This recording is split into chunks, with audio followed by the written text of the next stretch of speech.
Hey guys, it's Andy from LinkedIn Leaders. What I want to do in this video is give you guys, recruitment directors, recruitment owners, an overview of the 7-point strategy we use with our clients. But I want you to really take it away and run away with it and implement the strategies that really work for your business. Now, as you know, as recruitment directors, the real driver for 2012, 2013 is going to be those recruitment owners, those directors who dominate at a niche level. We know the market's now broken down into so many verticals, so many niches, and the key is to dominate your niche, to be the go-to company, for your consultants to be the go-to guy for their respective niche. So what we've got here is a 7-point strategy which really encompasses the key elements to become the go-to guy for your niche. And what I want to do is just give you loads of free content.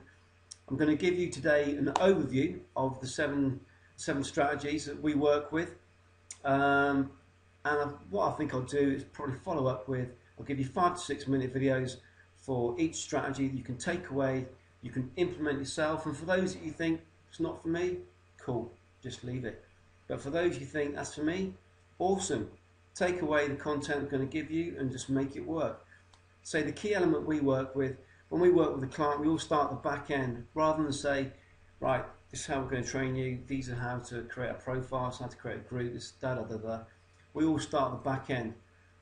Right, Mr. Client, what's your outcome? Where do you want to be in 6 months? Where do you want your business to be? Where do you want your organisation to be in 24 months? So we always start with a strategy. You start with the end in mind.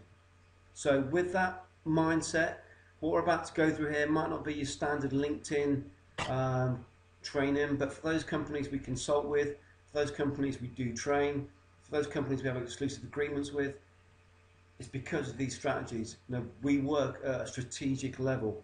So we've got 7 strategies here, which I'm going to zip through now and just give you an overview on what to do, on how these hang together, and then I'll follow up, as I say, with 5 to 6 minute videos which you can take away and implement pretty much immediately. So if we look at the screen, strategy 1 is branding and strategy. And what I'll do is just bring this is MindJet.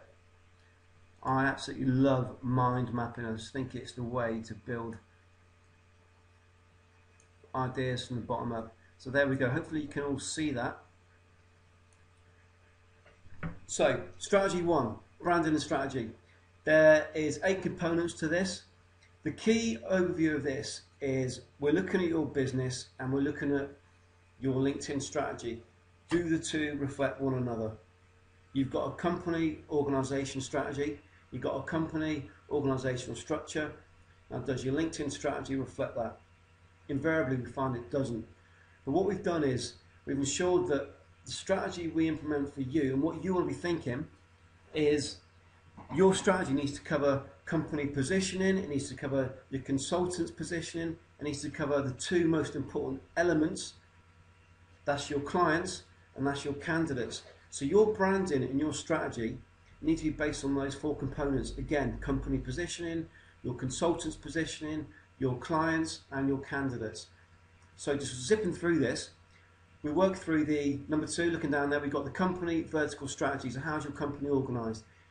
What you should then do is look at how your company LinkedIn strategy maps to your company strategy. Do the 2 correlate?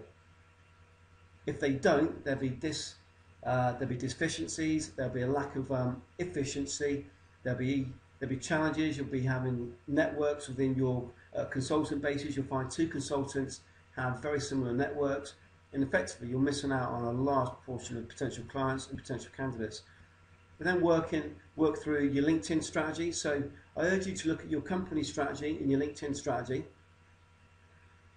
I then what is good to do is to look at your LinkedIn strategy down at a vertical level. So it could be you base your organisation on the different life cycles within your company. So this last week I've been working in the mining industry, and within that industry we get all sorts from geology through to drilling.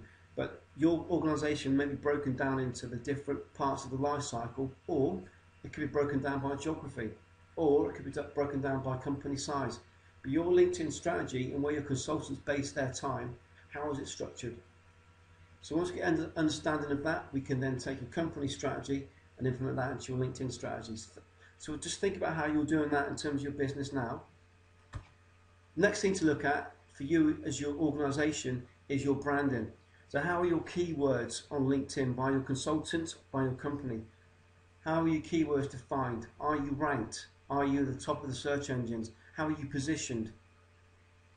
How do your consultants implement the VCA model? Do they at all? VCA being visibility, credibility and authority. Do they implement that model? Maybe not. What's your networking strategy? Do you give your consultants a clearly defined set of parameters to work in? I want you to search for these companies with these keywords in these areas with these company size, so you don't get any crossover, and so your company is covering every element of the niche you work in, every potential client, and it's attracting the best candidates. Next area to look at is, have you got talent and client communities? I sincerely believe with the advent of social media, the future of recruitment will be based on talent communities. As candidates become more savvy, candidates will not just, I believe, will not just go to the first company they find on the internet.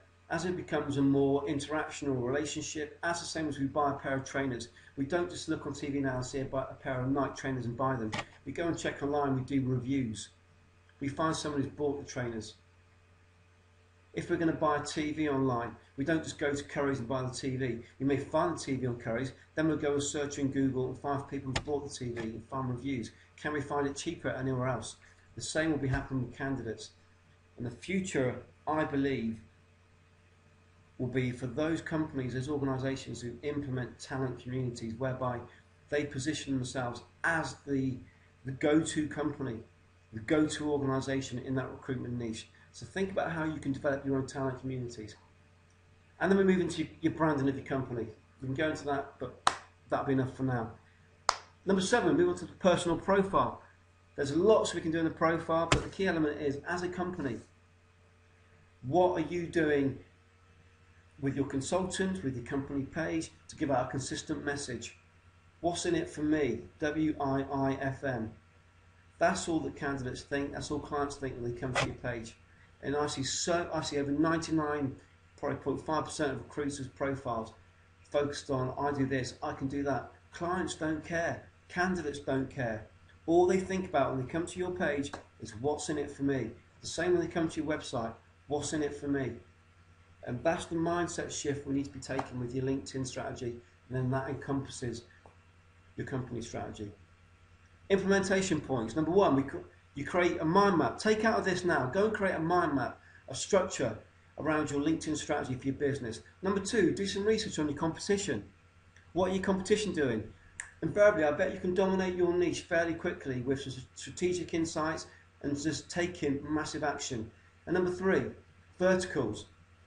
What are the numbers? How's your verticals broken up? How many candidates have you got? How many clients? What your competitors got for your verticals? So that's branding and strategy. There's a lot in there, and I've zipped over that very quickly. Number 2, strategy number 2, ranking and positioning. I'm going to zip through this, but the short story is we want you, and I want you to look at your candidates as the go-to guy in your niche. So your consultants work in a niche. Now, from a candidate perspective, I spent 10, 12 years in investment banking, and I had numerous recruiters, headhunters calling me all the time. Lots of that came down to the fact that I would position myself in a certain way as well. I was savvy to social media. I was savvy to how I position myself on the CV. The same applies to your consultants. The same applies to your company. If I do a search in a search engine, if I do a search in LinkedIn for IT recruitment, will your company come top? Will your consultants come top? If I do a search for mining recruitment, will your company come top? The thing is, candidates and clients are now searching for you in this manner. And so we want to position you and think about how you can position yourself as the go-to company the go-to consultants again. And I'll go into further detail on that in the next videos. But for now, just think about how you can rank and position yourself. Strategy number 3. I love this strategy. Client and candidate rich strategic network building. Now, there's 8 components to this, but the short version again is, it peeves me to hear and read about trainings on LinkedIn where people say, upload your email list, upload your Hotmail list. Why would you do that? On your Hotmail list. Well, first of all, do you know LinkedIn you only get 3,000 invites. Once those invites have gone, you may or may not give them an extra 50 invites a month. And you get given those extra 50 invites a month if your ratio of invites to acceptance is above a certain threshold. So why would you waste your invites on friends, family, old acquaintances, people who are not even in your industry? Why would you do it? So you need to be using LinkedIn as a tool for business, for creating new business. So scrap these ideas of uploading Hotmail lists, of uploading email lists. It is redundant for a number of reasons. Number 1, as I say, can they build you business? And number 2, the acceptance rate of invites. When you upload an email list to LinkedIn, the message that goes out is a default, please join my network. The actual acceptance ratio point of that is below 50%. It's ridiculously low. Do not use it. Every invite should be based on a personal invitation, and you build your network in 2 phases. I'll go through the phases later on, but think about your network. If you only get 3,000 invites, do not waste them. Do not waste them. LinkedIn is not even halfway through its growth in the UK alone. In the UK alone, we're approaching 7 million users. The saturation point, LinkedIn tell us, is 12 to 14 million, that is. So, building your network needs to be done strategically, and there's a lot we can do there. We've got tools you can do, so you can build your network overnight while you're asleep. You can actually build your network automatically behind the scenes. So much you can do, and we'll go through that briefly as well. So, to recap, so far we've gone to branding and strategy. Strategy number 2 was ranking and positioning. Strategy number 3 is how to build a client and candidate-rich strategic network. Strategy number 4. Now we're starting to get into how you actually position yourself online on LinkedIn. So candidates come to you and how the client positions you as the go-to guy. So there's a number of ways you can do this. There are a number of strategies you can use here. Again, I'll go through in more detail later on, but I'll give you an example of one. If your consultant, for example, works in the Java development field in central New York, so his role is to find clients and candidates for Java development in New York City. Now, what if your consultant could find 50 groups whereby candidates and clients, they hung out day in, day out on LinkedIn. So there's 50 groups whereby his clients will be interacting, and there'll be 50 groups on LinkedIn where the candidates will be interacting. Now, think about a way that you could, or think about how impactful it would be if you were shown a way that you could send out content, awesome content, links to webinars, links to company webinars, teleseminars, to 50 groups at the push of a button.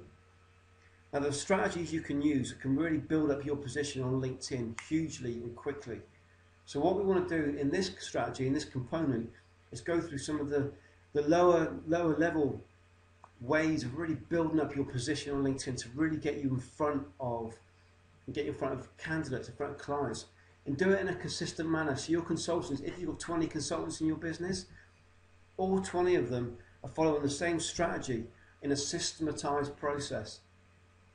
So if you think from a systematized way, rather than let your consultants come in on a Monday, leave on a Friday, your job is to hit X amount.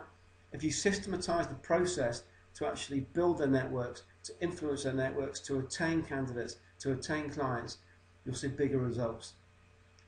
So the key is systematizing your visibility, your credibility, and your authority on LinkedIn. Now, strategy number 5. This is huge. This is huge. Can pull that across there. Can you see that okay? hopefully. Right, again, I'm going to zip through this.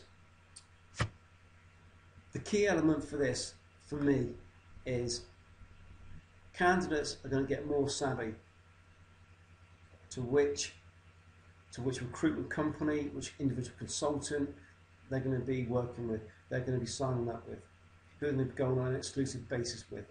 Same applies to clients. So how do you do this? You do this by positioning yourself as the leader in your niche. Can you imagine if, again, go back to our Java developer example. The Java developer, recruitment consultant, his role is to get all the Java developers in investment banking under his domain. So when a role comes up, he's got the pick of the best Java developers. When he's got the best Java developers, contracts ending, he can go to the best clients and marry them up. Now, how would it be if you had a talent community whereby you or your consultant was seen as the leader in your niche? Whereby, say for example, there was 2,000 Java developers in investment banking in New York City. Let's say there was a social network, a community whereby these guys interacted day in, day out, and they exchanged all the latest news on Java developer, J2EE, Java Beans, implementation of Java with Accordion, Java strategies with CRM, whatever it may be, but they were interacting together. And then the person who sat above the top of this group was your consultant, was your company.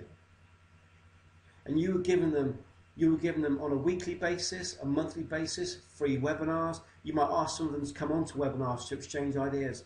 But you were positioned as a leader in your niche. How powerful would that be? This is the future of recruitment, I believe. It will go less away from a push, push, push. It will come into a pull. The days of recruitment and the days of also the candidate just sending out CVs are changing. For both sides, the recruiter and the candidate, it's now a push and pull. You guys search on LinkedIn. You guys search on LinkedIn for candidates. One of the strategies we do for our clients is we get your candidates. And in fact, I'll go through that in a moment. But the point I'm making here is you as recruitment directors need to be viewing what you do now as less of a push, it's now a push and pull. You need to position yourselves. And that's what we can do. That's what I want you to think about, how you can build talent communities. And I'll show you how to do that in the video. Strategy number 6 is LinkedIn searching. We want to show you how to really go under the radar, searching for the best candidates, the best clients. There are ways you can search in LinkedIn, outside of LinkedIn, searching for the best candidates. This is, again, key. But one of the key drivers from everything we're doing is we want to position you as the leader in your niche. So the days of going out and searching for candidates and then just making the calls, that still needs to happen. But we want to position you as the leader in your niche. So both candidates and clients see you as the leader. And I want you to think about how you can position your company, your organization, at a vertical level as the go-to company for that niche. Strategy number 7 is legals. This is key.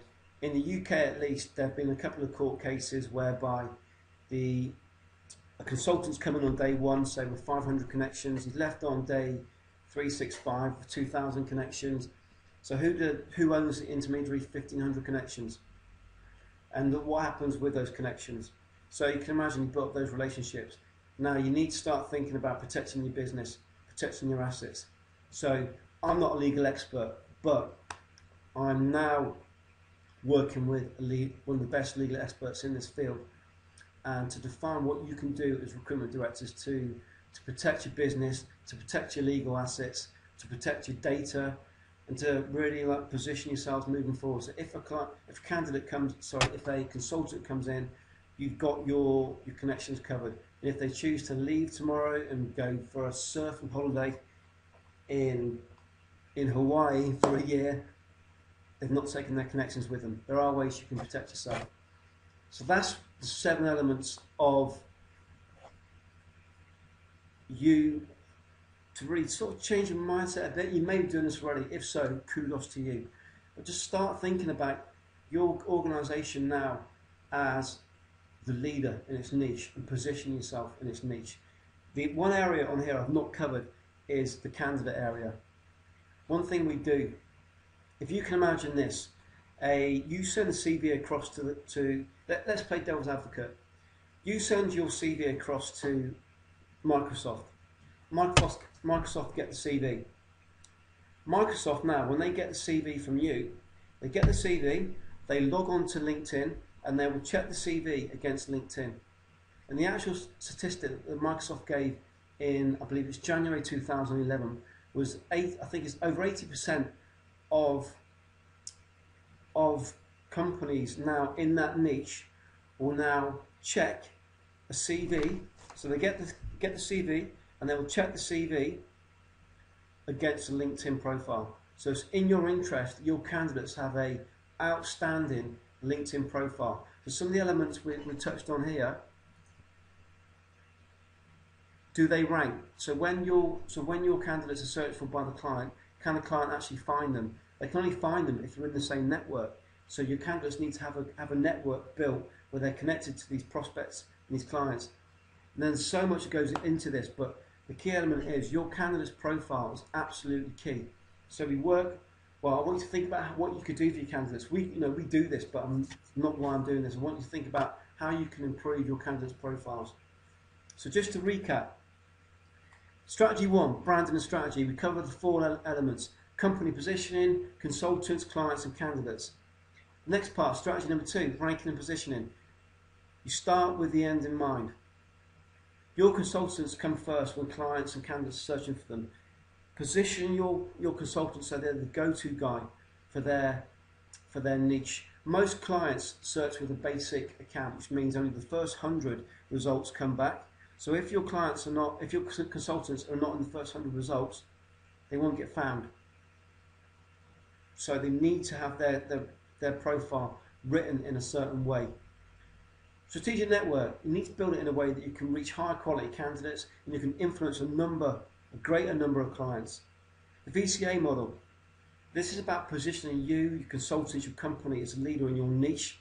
So think about becoming what Coke is to fizzy drinks. You want to become that to your niche, the natural choice.